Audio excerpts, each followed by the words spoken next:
고통 가운데 원망하지 않는 사람은 누가 있겠는가? 진정으로 하나님 앞에 기도하였다면 내 마음에 지금 평안이 있어야 맞는 거죠.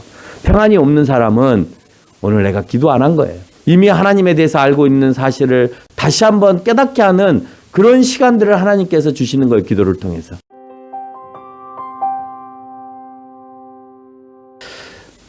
오늘 본문을 시편 36편을 우리가 봉독하고 읽었는데 그 말씀을 통해서 여러분하고 같이 상고할 말씀의 제목은 진짜 여러분 하나님을 알고 있습니까? 라는 제목입니다. 여러분 진짜 하나님 알고 계시는 것 같아요? 네? 여러분 진짜 하나님 알고 계시는 것 같아요? 아니면 가짜로 알고 계시는 것 같아요? 우리는 진짜 알고 있다고 생각하는데 여러분 진짜 알고 있는 사람은 어떤 상황에도 무너지지 않은 사람이 진짜 알고 있는 사람이에요. 왜 그러냐면 하나님 무섭잖아요. 근데 안 무서운 척 살고 있잖아요. 그러면 진짜 하나님 모르는 거죠. 어떻게 알고 있냐? 그냥 가르쳐주는 대로만 알고 있는 거예요. 진짜 내가 영적으로 하나님이 인식되어지고 의지되어지는 것이 아니라 누군가로부터 들어서 하나님은 그런 분이야 정도로만 알고 있는 아주 심각하게 병든 상태의 우리의 모습이 아닐 수 없다라고 하는 거예요. 여러분은 무엇이 여러분의 중심이에요? 여러분은 무엇이 여러분의 중심으로 자리를 잡고 있습니까? 뭐가 항상 생각이 나고 뭐가 항상 머릿속에 떠나지 않아요. 그게 중심이에요. 그게 뭐예요? 와, 하나님이시면 정말 감사할 일입니다. 혹시 시간만 나면 막 하나님이 생각이 나세요?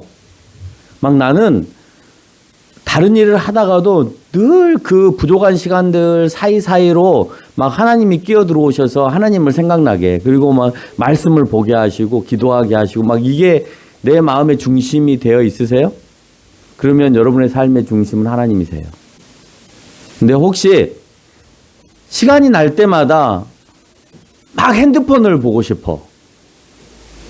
그러면 여러분은 핸드폰이 여러분의 마음의 중심이에요. 예. 근데 핸드폰도 핸드폰이지만 막 유튜브를 안 보면 안 되겠어. 그래서 시간이 날 때마다 유튜브를 막 들어가서 이것도 검색해보고 저것도 검색해보고 이것도 들어보고 저것도 들어보고. 그러면 여러분의 삶의 중심은요, 유튜브예요. 하나님 아니에요. 네. 우리는 어쩌면 이 시대에 심각하리만큼 유튜브에 노출이 되어 있고 유튜브 병에 걸려 있는 것 같아요. 여러분 그게 굉장히 무서운 것 같아요. 왜? 내가 말씀을 읽는 걸 방해받고 있고, 내가 기도하는 것을 방해받고 있고, 내가 전도하는 것을 방해받고 있기 때문에 그래요. 그러면 누가 사탄이에요? 누가 사탄이에요? 유튜브가 사탄이에요. 유튜브. 왜? 하나님의 일을 맡고 있잖아요.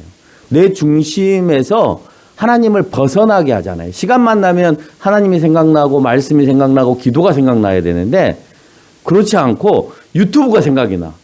막 빨리 열어보고 싶고 막 그 사람이 했던 거 또 들어보고 싶고 막 이렇게 찾는데 내가 집중하게 되면 큰 문제죠. 아이들은 뭐가 마음의 중심이겠어요? 게임. 여러분 그래서요. 게임이 마음의 중심인 아이들은 사탄이 누구냐면 게임이에요. 유튜브가 여러분의 삶의 중심이면 유튜브가 뭐겠어요? 사탄이에요. 여러분 공부도요. 막 공부에만 너무 집중하고 있으면 공부도 사탄이 될 수 있는 거예요. 그래서 신학을 하면 늘 고민과 걱정과 딜레마 속에 쌓이는 게 뭐냐면 공부를 하다 보니까 기도할 시간이 없어. 맨날 날 새서 뭘 써야 되고 뭐 발표해야 되고 막 하다 보니까 진짜 나는 신학을 기도하면서 말씀 읽으면서 하고 싶은데 학교는 그렇게 안 놔둬요. 왜? 이성화되어 있기 때문에. 그래서 공부를 더 많이 시키려고 해요. 나부터 그래요. 근데 그렇게 하다 보면 뭐에서 점점 그 중심이 멀어지냐면 하나님으로부터 중심이 멀어져요. 그래서 이성은 점점 커져가는데 뭐가 약해져 가냐? 영성이 약해져 가는 거예요. 많이 느꼈습니다. 그래서 저는 목회와 가르치는 일과 공부가 같이 가야 돼요. 만약에 공부를 안 하면 어떻게 되냐? 아주 엉뚱한 목사가 돼버려요. 남의 말을 앵무새처럼 따라하는 목사가 돼버려요. 왜? 자기 게 없으니까. 네. 그럼 그것도 심각한 겁니다. 자기의 설교가 없고 자기의 멘트가 없고 자기 것이 없어요. 다 여기서 듣고 저기서 듣고 딴 데서 듣고 한 것을 짜집게 해가지고 나는 말할 수밖에 없어. 왜? 내 것이 없으니까. 공부를 안 했기 때문에. 역시 심각하죠. 그래서 그 조화를 이루어가기 위해서 저는 두 가지가 늘 같이 병행되어야 된다고 생각하는데, 학교는 직업화되었기 때문에 국가는 교수들이 목회를 못하게 하죠. 왜? 이중직이 돼버리니까. 그러니까 목회를 하는 신학자가 없는 거예요. 목회를 하는 신학자가 없으면 어떻게 되느냐? 목회 사정을 모르게 되는 거예요. 목회 사정을 모르고 내가 경건적인 모습과 훈련을 해야 하는데 내 스스로가 해야 되는데, 학교에서 하는 거 조금 외에는 내 스스로가 하는 것이 없다라고 하는 겁니다. 그럼 여러분은 뭐가 내 삶의 중심인가를 잘 보세요. 여러분, 그게 게임이거나 뭐 다른 거거나 내가 뭔가에 미쳐 있다면, 내가 시간만 나면 그것이 생각난다면, 그러면 그것은 내 중심에 하나님이 계시는 것이 아니라 내 중심에 그것이 존재하여서 하나님과의 관계를 방해하고 있다라고 하는 거예요. 내가 왜 이런 말씀을 드리냐면, 시편의 핵심은 하나님 중심이에요. 시편을 털어서 한마디로 얘기해봐 그러면 하나님 중심. 원망을 하거나 탄원을 해도요, 하나님이 계시다고 인정하기 때문에 탄원을 하는 거예요. 하나님 왜 저를 이렇게 만드셨습니까? 하나님 계시는 거잖아요. 그러니까 항상 탄원을 하거나 감사를 하거나 찬양을 하거나 무엇을 하든지 간에 그 안의 중심은 뭐다라고 하는 것을 성경이 가르쳐주냐? 하나님이 중심이다라고 하는 걸 가르쳐주는 거예요. 특별히 오늘 본문은 하나님의 중심에서 악을 보여요. 악을 보죠. 그렇죠? 하나님이 중심이 되어서 악을 보게 해요. 그래서 다시 하나님을 알게 해요. 그래서 네가 알고 있는 하나님이 뭐야? 라고 하는 것을 마지막에 결론을 내려가면서 이제 설명을 하는 겁니다. 그리고 참 하나님이심을 보고 35장의 탄식 이후에 하나님을 더 알게 됨으로 답을 얻어가는 거예요.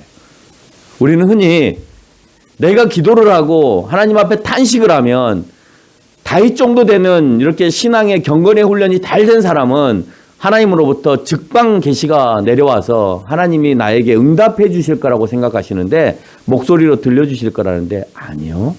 여러분, 그렇게 표현하고 있지 않아요.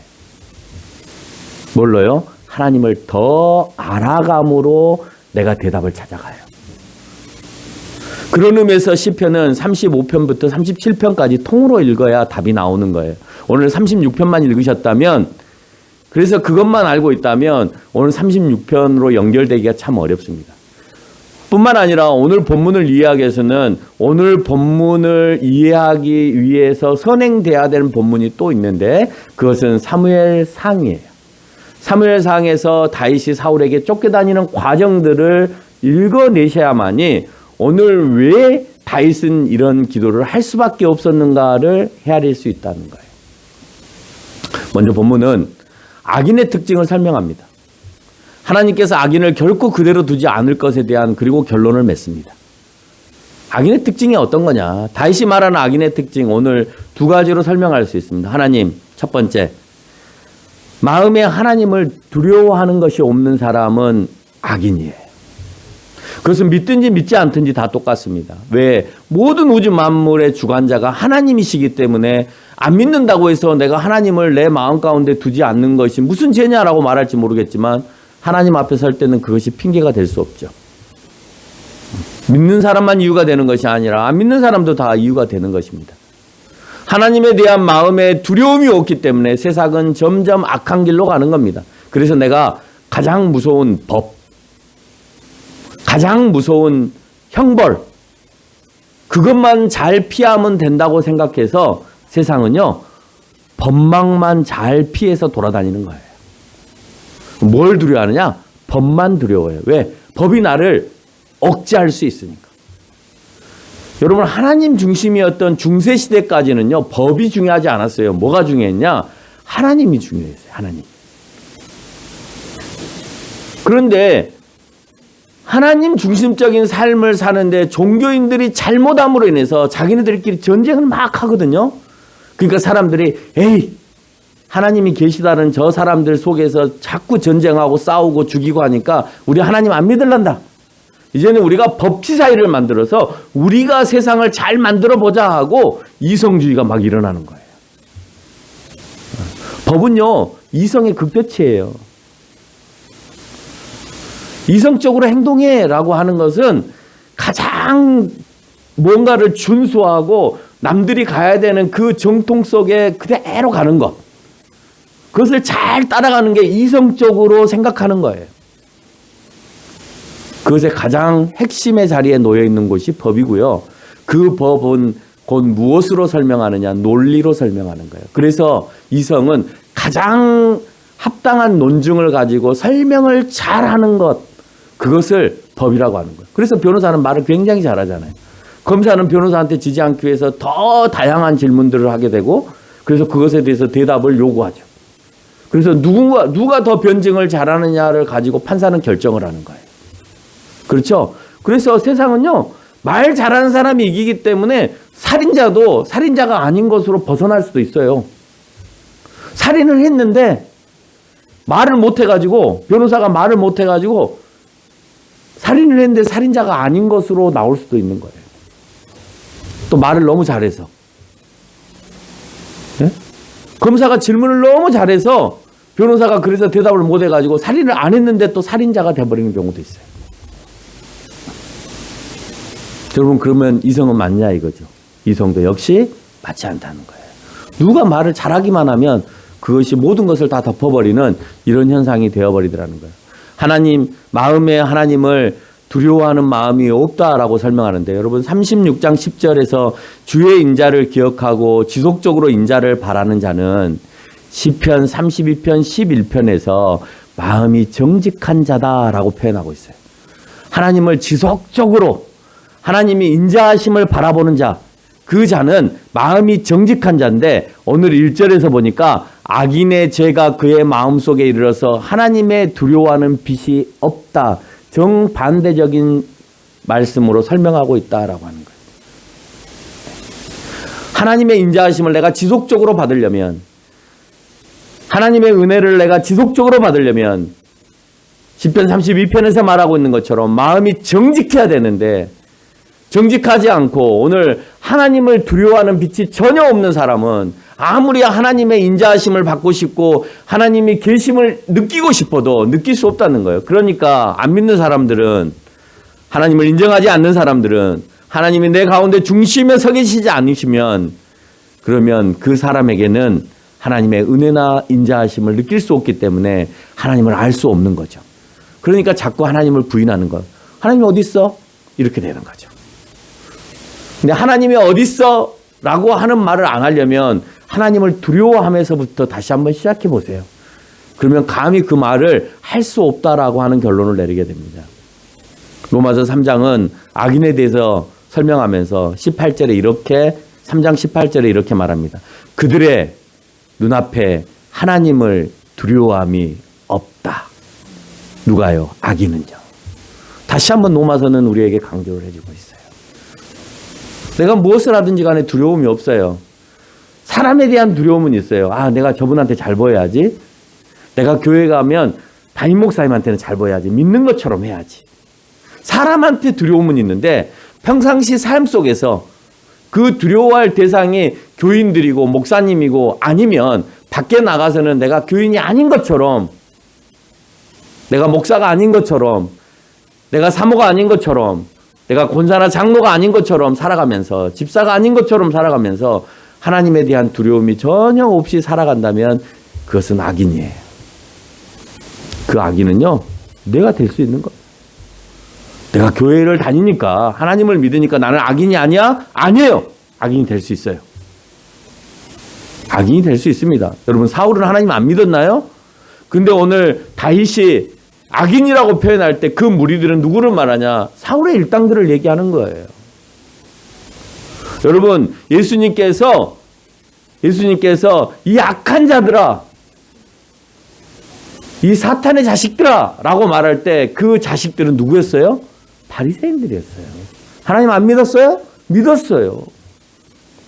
하나님께 야단 맞았던 그 사람들이 하나님을 안 믿는 사람들이었냐고요. 믿는 사람들이었다는 거예요. 근데 누가 욕 얻어먹어요? 그들이 욕 얻어먹고 있죠. 여러분이 우리 교회 공동체 가운데 욕 안 얻어먹고 있으면 다행이죠. 우리 교회 공동체 가운데 내가 욕을 먹고 있어요. 그럼 나는 아직 악한 거예요. 지적당하고 있어요. 내가 밖에 가서 선한 모습을 드러내지 못하고 있어요. 그럼 나는 악한 거예요. 아무리 교회를 다니고 성경을 보고 있었고 기도를 하고 있어도 그 악한 겁니다. 그 안에 하나님이 안 계시는 거예요. 그 안에 하나님을 두려워하는 마음이 없는 거예요. 마음은요, 그들에게 있어서 머리였습니다. 뭐였다고요? 머리. 여러분은 마음이 어디예요? 동양 사람들은 항상 마음이 여기라고 했잖아요. 심장이라고 했잖아요. 그래서 마음이 아파할 때 손을 항상 여기를 움켜잡고, 나 마음이 아파.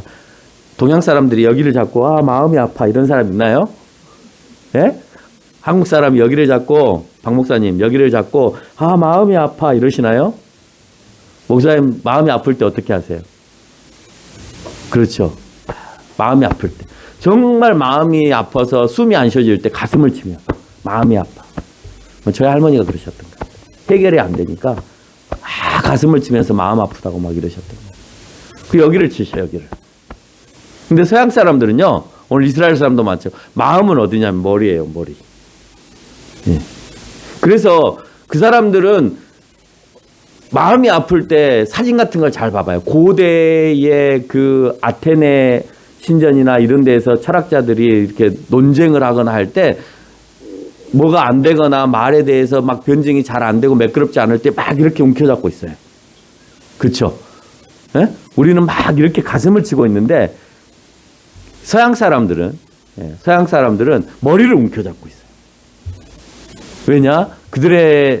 그들은 마음이 머리라고 생각해요. 여기에서 나오기 때문이라고 생각해요. 그래서 오늘 표현도 그렇게 되어 있는 거예요. 하나님을 의지하고 의식하고 인정하는 자리를 그들은 머리라고 했기 때문에 그 자리에서 하나님을 알을 놓쳐버리는 것. 그래서 그들은 그 알을 놓쳐버렸기 때문에 하나님을 두려워하지 않는다라고 표현하고 있는 겁니다. 반대로 하나님을 두려워하는 자 또는 주를 아는 자는 10절에서 뭐라고 하고 있냐? 마음이 정직하다. 아까 말한 것처럼. 네. 옳은 사람이다라고 표현하고 있는 겁니다. 정직하다는 말에 아샤르는 옳은 사람이다라는 표현도 하고 있는 마음이 옳다. 정직하다. 네.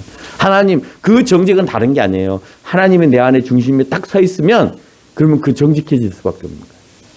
두렵잖아요. 뭘 선택하는 데 있어서 어떤 방향으로 선택하겠어요? 하나님이 원하시는 방향으로 선택할 거 아니에요. 그러니까 두렵죠. 악인의 두 번째 특징은 뭐냐? 자기 자신이 어떤 잘못을 하고 있는지 모른다는 거예요. 어떤 잘못을 하고 있는지 모른다. 하나님에 대한 인식이 없는 사람은 죄에 대한 인식이 없고 죄의 불감증에 빠지게 되는 거예요. 그래서 몰라요. 자기가 잘못하는지. 그래서 심지어는 어떻게 했냐? 자기가 하고 있는 그 악함마저도 자랑하고 다녀요. 그래서 11절과 12절에서 말하는 악을 싫어하는 자, 악과 원수가 되는 자, 이 자가 하나님의 중심에 있는 자라고 표현하고 있는 겁니다. 여러분 교도소에 가면 죄수들이 두 가지로 나타납니다. 어떻게 나타나냐면요. 실수로 범죄한 경우에 이 죄수가 있어요. 내가 어떻게 하다 보니까 실수로 범죄를 했어. 그래서 상대방을 다치게 했어. 내가 고의적이지 않았어. 이런 사람은요. 그 교도소에서 수감하는 그 시간 동안 참회하는 마음으로 살아요. 참회하는 마음으로. 그런데 교도소에 가면 어떤 사람이 또 있냐? 고의적으로 악을 행한 사람이 있어요. 계획적으로. 이런 사람들은 교도소 안에서 뭐 어떻게 하겠어요? 참회하면서 살겠어요? 다시는 그러지 말아야지? 아니에요. 들키지 말았어야 되는데.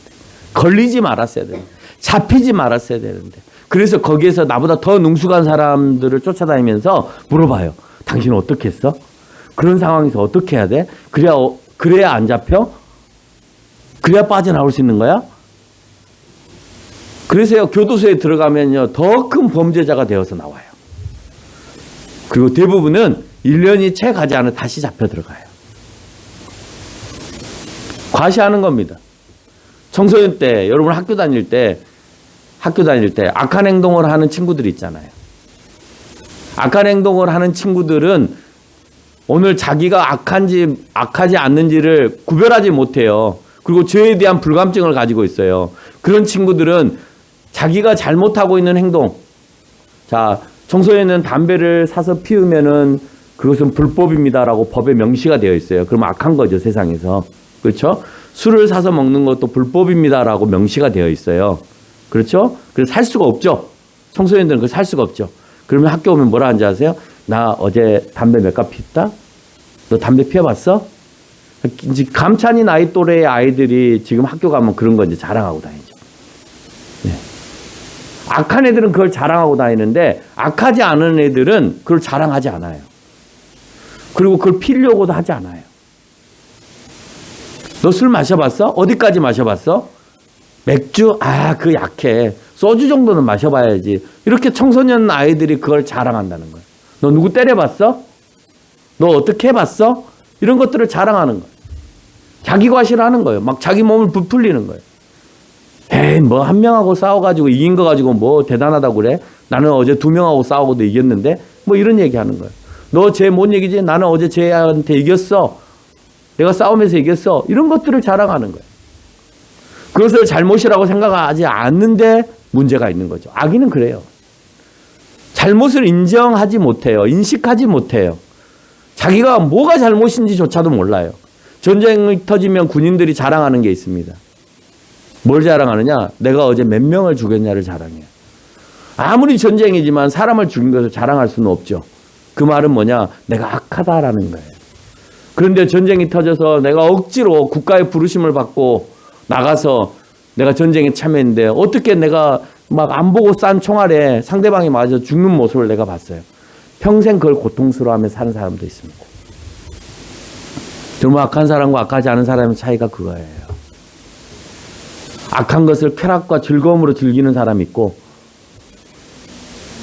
또 어떤 사람은 그 모습을 내가 정말 하지 말았어야 되는데 하고 참여하면서 살아가는 사람도 있다는 거예요. 악한 사람은 그렇게 자랑하는 것은 오늘 2절에서 말씀을 하고 있습니다. 드러나지 않을 거라고 생각하기 때문에 한다는 거예요. 또 미움받을 일이 아니라고 생각하는 거예요. 왜 나를 미워해? 네가 바보지. 죄의 흐름을 1절부터 3절까지 살펴보면 그렇습니다. 아까 말한 것처럼 마음에서. 여러분 마음에서 먼저 악을 품어요. 그래서 그 사람들은 품는다는 걸 여기로 품는 거라고 생각하지 않고 여기로 품는 거예요. 생각하는 거예요. 악을 생각한다. 우리는 악을 품는다. 이렇게 표현하는데 그들은 악을 생각하는 거죠. 어디에서? 마음에서. 그 악한 것은 다시 마음에서 어디로 전달이 되어지냐? 말로 갑니다. 말로. 그래서 말이 약해져 가기 시작하는 거예요. 그러면 그 사람의 모습은 어떻게 연결이 되냐? 지혜와 선행이 끝나버리는 거예요. 일어나지 않아요. 그 삶의 모습 속에서는 지혜와 선행이 나타나지 않고 악함의 모습만 드러나는 거예요. 근데 우리가 악함도 잘하면 와, 제가 머리를 좀 잘못된 데다 썼지 제가 악한 지혜를 갖고 있네 이렇게 표현하는 경우도 있어요. 너무 머리를 잘 쓰니까 그쪽으로 머리가 잘 돌아가니까 아, 쟤는 머리가 굉장히 좋은 거야. 굉장히 저쪽으로 지혜로운 거야 라고 하는데 지혜는 거기다 쓰는 게 아니에요. 그냥 안 좋은 쪽으로 발달한 거죠. 이해가 되세요? 네. 우리는 그런 말을 많이 하잖아요. 와, 제가 저 안 좋은 쪽으로 저렇게 지혜로울 수가 없다고. 저렇게 똑똑할 수가 없다고. 제가 이 머리를 이쪽으로 썼으면 대단한 놈이 됐을 텐데 아니요. 이쪽으로 머리를 쓸 수 있는 가능성이 부족한 아이예요. 부족한 사람이에요. 그쪽으로 더 발달된 사람이에요. 돌이키기가 참 어려운 상황이에요. 그런 사람들. 그 악함의 싹은 시편 36편 4절에 보니까 침상과 같은 가장 은밀한 곳에서 그 원상을 키우고 성장시켜 가고 있어요. 여러분 침상이라니까 진짜 침상에서 그런 게 아니라 침상은 아무나 들어올 수 있는 곳이 아니잖아요. 특히 왕궁 안에서의 침상은 아무나 들어올 수 있는 곳이 아니죠. 그곳에서 생각을 해내는 거예요. 무엇을? 악한 것을. 그러니 악은 열심히 자기 마음과 생각으로 들어와서 죄를 거절하지 않고 악함 자체를 즐기면서 그렇게 가게 되는 거예요. 침상에서 그걸 즐기는 거예요. 계속 배양하는 거예요. 성장시키는 거예요. 키워가는 거예요. 어떻게 하면 걸리지 않을까? 어떻게 하면 들키지 않을까? 어떻게 하면 그래서 걔를 어떻게 해버릴 수 있을까? 그런 걸 자꾸 생각해내는 거예요. 그러니까 여러분 침상 같은 그런 은밀한 곳에서 그런 생각을 하니까 그런 생각을 할 때마다 잠이 와요, 안 와요? 잠이 안 오죠. 계속 생각해야 되고 생각해야 되고 생각해야 돼요. 잠이 안 옵니다, 여러분. 35편의 고난 가운데 나오는 탄식은 분명 하나님의 인애와 공의와 의가 반드시 나에게 서게 될 것이다 라고 하는 것을 나타내는 거예요. 하나님을 향한 신뢰와 믿음 안에서 나오는 거예요. 그래서 하나님의 중심적이다 라고 하는 말은 이런 탄식 가운데서도 하나님의 공의가 나에게 이루어질 거라고 생각하는 그 하나님의 중심이 있기 때문에 그런 말을 하는 겁니다. 우리에게 그 탄식마저 없다는 것은 인애와 공의가 또 하나님을 향한 신뢰의 믿음마저도 내가 없다라고 하는 것에 대한 반증이 되는 것이죠. 내가 하나님께 탄식도 안 해요. 내가 지금 이런 상황이고 어려운 상황이고 뭐 힘든 상황인데도 내가 기도 안 해요. 내가 하나님 앞에 아뢰질 안 해. 내 이 가슴 아픔을 막 가슴을 치며 하나님 앞에 얘기하지 않아. 그건 뭐냐? 내 안에 하나님이 중심이 안 계시기 때문인 것이고 하나님을 신뢰하지 않는 것이고 내가 하나님에 대한 믿음이 없기 때문이다라는 것을 드러내 주는 거예요. 그래서 내가 볼 때 저분은 진짜 기도해야 되는데 기도하셔야 됩니다 라고 얘기를 하는데도 불구하고 안 하신다? 중심에 하나님이 안 계시는 거예요. 그 말이 무슨 말인지 이해를 하고 기도하시는 분은 그 말 하나님이 늘 내 가운데 계시니까 하는 거죠. 와, 저 정도 상황까지 있는데도 기도를 안 하네. 그럼 기도를 하는지 안 하는지 어떻게 아는지 아세요? 그분에게서 나오는 말들을 들어보면 알 수 있어요. 얘기들을 들어보면 알 수가 있어요. 이 사람이 기도하는 사람인가 아닌가는 몇 마디 대화만 해봐도 알 수 있어요. 우리가 탄식은 하되 고난 중에도 원망하지 말아야 됩니다. 원망은 하나님이 안 계시기 때문에 하는 거예요. 탄식은 할 수 있어요. 하나님, 내가 왜 이래야 됩니까? 하나님이 가라는 길을 가고 있잖아요. 그런데 왜 내가 사울에게 이렇게 쫓김을 당하고 먹을 것이 없어서 심지어 성전에 가서 손을 대지 말아야 될 빵까지 떡까지 손을 대가면서 제사장에 칼까지 달라고 해서 내가 도망 다녀야 됩니까? 라고 얘기하는 거예요. 내가 왜 그곳에 가서 미친 짓을 해야 됩니까? 미친놈처럼 해야 됩니까? 라고 탄식할 수 있잖아요. 그러나 그 탄식을 누구에게 하는 거예요? 하나님에게 한다는 거예요. 우리는 예수님을 닮아갑니다. 그 닮아감의 안에서는 좋은 것만 닮아가려고 예수님의 권세를 나에게 주셨기 때문에 내가 예수님의 권세로 너를 사탄을 물리치고 병을 물리치는 이런 것만 받으려고 하지 말고 나는 그런 것만 닮았다고 생각하지 말고요. 예수님의 고난도 닮으세요. 저 길을 가고 계시는 그 고난의 길을 가고 계시는 예수님의 그 모습까지도 우리가 닮아야 된다는 거예요. 근데 우리는요. 항상 예수님을 닮는다고 할 때 신비적이고 뭔가 대단한 것을 해내는 것만 닮아가려고 해요. 하나님의 신적인 모습만 닮아가려고 해요. 그리고 예수님의 고난은 저만큼 발로 밀어놔요. 그리고 그건 내 일이 아니라고 생각해요. 근데 우리의 닮음은 우리가 예수님을 닮아가고 예수님의 형상으로 계속해서 성화되어져 간다라고 할 때 우리는 하나님의 뜻을 따라서 그 공의를 이행해가고 그 이행해가는 데에서 고난이 발생한다 하더라도 예수님처럼 그걸 묵묵히 받아들일 수 있는 하나님 그렇습니다. 아버지의 뜻대로 하세요. 라는 고백이 내 가운데서 나올 수 있는 사람이 예수님을 닮아가는 사람이라는 거예요. 예수님을 닮아가는 사람은 신비적인 일을 잘하는 사람이라고요? 물론 그럴 수 있습니다. 물론 그럴 수 있습니다. 그런데요. 고난을 감당하지 못하는 사람을 예수님을 닮아가는 사람이라고 할 수 있다고요? 아니라고요. 고난이 닥쳤을 때 내가 그것을 순수히 받아들이고 그럼에도 불구하고 내가 아버지의 길을 걷겠습니다라고 할 수 있는 사람, 그 사람에게서 내가 할 수 없는 신비적인 놀라운 일들도 일어나는 거예요. 여러분, 하나님의 뜻을 고난 가운데도 잘 수행하는 사람에게 능력도 주시는 것이지 그것은 안 하려고 하고 좋은 것만 막 찾아가는 사람에게 무슨 능력을 줘요? 그건 거짓말이에요. 그건 사입이고요. 거짓말이에요. 그런 사람은 없어요. 하나님은 그런 사람에게 그런 걸 주지 않아요. 오늘 이걸 잘 감당한 다윗에게 왕의 자리도 주는 거예요. 이해가 되세요? 이걸 잘 감당하는 사람이 고대 근동에 중동에 있는 모든 나라들을 다스릴 수 없는 아주 작은 이 나라가 고대 근동의 모든 나라를 다스릴 수 있는 능력을 주시는 거예요. 어쨌을 때? 이것을 잘 감당했을 때. 네가 내 하나님의 중심에 서 있느냐? 나를 가운데다가 품고 가고 있느냐? 그것을 잘 알았을 때 그때 왕을 세우시는 거고, 훈련과 단련을 통하여서 그것을 잘 감당하고 하나님 중심이 서 있을 때 정말 이스라엘이 해내지 못한 그 넓은 나라들을 통치하는. 여러분 성경 공부를 하시기 위해서 스가랴를 읽으셨잖아요. 에스라를 꼭 스가랴라는. 에스라를 읽으셨잖아요. 에스라를 읽으셨는데 오늘 나간 에스라 4장 5장을 읽으시면 뭐가 나오냐면 그때의 가장 큰 왕이 이스라엘에게 있었다라고 표현하고 있어요. 그 큰 왕이 누구예요? 다윗이었어요. 그 나라를 통치한 왕. 이 바벨론 지역까지 통치했던 왕이 있었다는 거예요. 큰 왕이. 그래서 성전 못 짓게 하는 거고 거기 성곽을 못 짓게 하는 거예요. 그 왕이 또 나타날까 봐. 그래서 못하게 하고 있는데 아니 자기 선조 왕들이 하게 했다는 거예요. 그러니까 지어라 라는 거예요. 근데 그 문서 안에가 뭐가 되어 있다고요? 저 조그만한 나라 중동 지방에 점으로만 찍힐 수 있는 저 작은 나라에 큰 왕이 존재했다는 거예요. 누가 주셨어요? 하나님이 그에게 능력을 주신 거예요. 여러분 구랑 가운데 내 중심에 하나님이 늘 계셔야 합니다. 그래야 여러분에게 놀라운 능력이 발휘되어져요. 그래야 여러분에게 할 수 없는 일들을 이루어 가시는 거예요.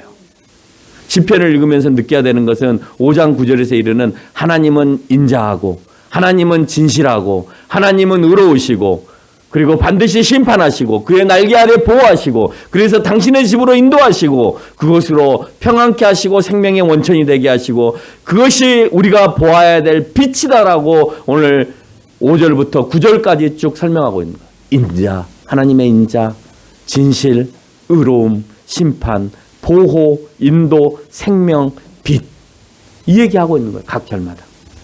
그래요 안 그래요? 그렇지 않아요. 그러면서 10절에서 말하고 있는 것은 그것이 하나님을 아는 것이다 라고 하는 겁니다. 그리고 다윗도 우리도 그것을 확신하는 거예요. 하나님께서 나를 악한 자의 손에서 내버려 두지 않고 반드시 건지실 것이다. 내가 하나님을 늘 중심에 두고 있으며 36장 5절로 6절은 우리의 시각이 아무리 악하게 흘러가게 보인다 할지라도 세상이 악한 사람들 위주로 흘러가게 보여요. 저 나쁜 사람들 위주로 세상이 흘러가는 것처럼 보여요. 그러나 다윗은 그래도 괜찮아요. 왜?